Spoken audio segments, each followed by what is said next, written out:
समझना ये है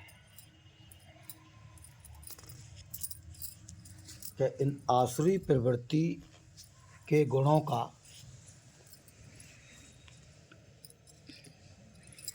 हृदय से त्याग कैसे हो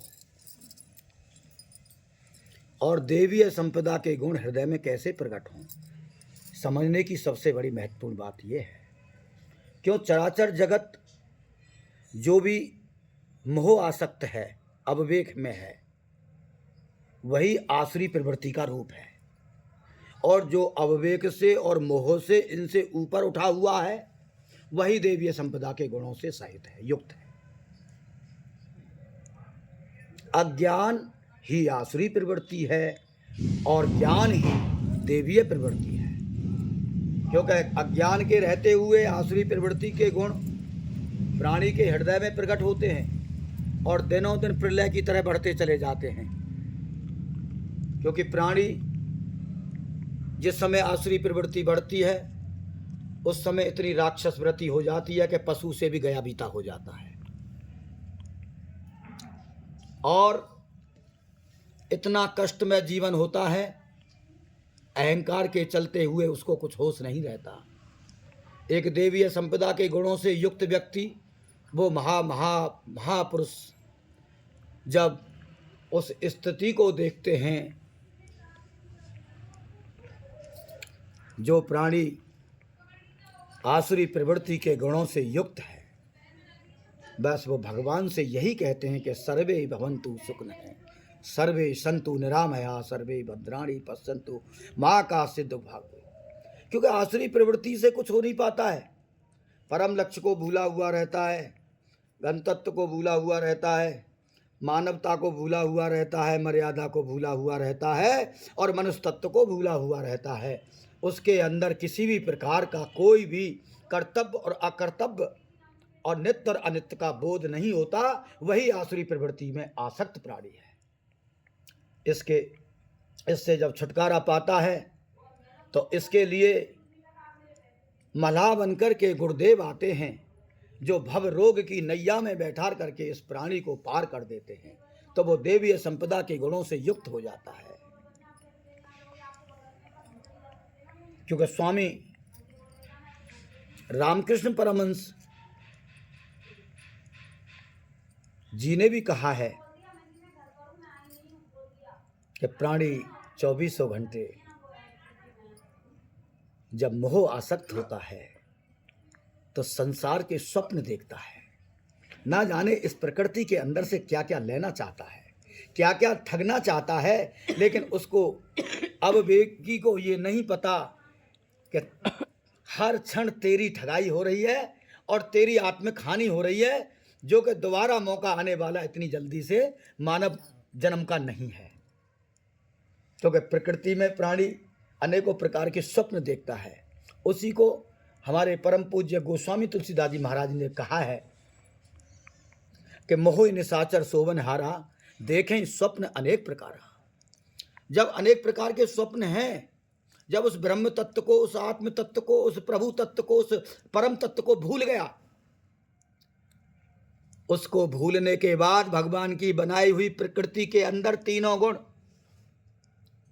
रजोगुण, सतोगुण, तमोगुण, तीनों गुणों के अधीन हो जाता है और तीनों गुणों में वो ऐसे मिल जाता है जैसे जब कोई मकान की चिनाई के लिए बदरपुर और सीमेंट और जल का घोरुआ बनाते हैं, ऐसे माया में ये चेतन आत्मा लिप्त हो जाती है। इसको कहते हैं कि जड़ और चेतन की ग्रंथि पड़ गई है। इससे बचने का उपाय महापुरुषों ने बड़ा अच्छा और बड़ा सुंदर बताया है। जब तक हमारी विवेक की जागृति नहीं होगी, तब तक हमारी समझ में कोई खेल किस्सा और कहानियों से नहीं आएगा। विवेक बढ़ेगा कैसे?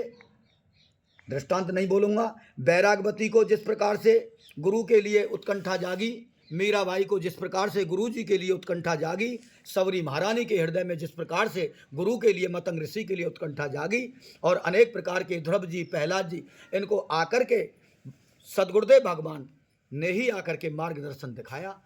भगवान की जब अतकृपा होती है, जब संत सदगुरु उस साधक के हृदय में प्रकाश डालने के लिए आते हैं, उसके हृदय में अग्नि प्रकट करते हैं, जितनी अग्नि अंदर प्रकट होती है उतना ही अशुभ कर्मों का नाश होता है, उतना ही विवेक की जागृति होती है, और विवेक से ही संसार को देखा जा सकता है कि संसार क्या है और हम क्या हैं।